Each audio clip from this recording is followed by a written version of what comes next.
Assalomualaikum hurmatli do'stlar. Kanjordan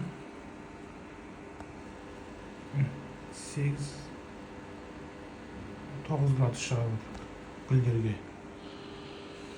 Ар жағында тұрған заводской канжор 16 градустан төмен түспейді. Плюс 16. Біз енді оны 8 градусқа түсіруге ләжіп істедік қолдан. Гүлдерге оказывается 5-6 градус керек екен. Біз енді бұны 6-5 градусқа түсіріп көрдік. Мына жағына радиаторына мұз қатып қалады екенше. Әлі дұрыс істемей тұрып. Құдай қаласа оны да істесек, видео салатын боламын. Әзірге осы YouTube'ға көрінбей кеткен себебіміз де осы. Осындай бір тірлік ашып жатырық.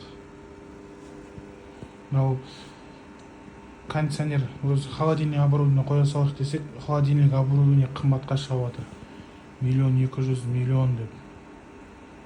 Одан да біз қолдан істеп көрейік дедік. Қолдан істегенде YouTube'ға жазсаңыз шығады ғой. Осыны істеп 8-5 градус болып тұр, нормально. 16 градустан да төмен. Ішінде вентилятор постоянно қосылып тұрады, үрлеп. Компрессор мен наружный блоктағылар 7 минут істейді, 1 минут демалады.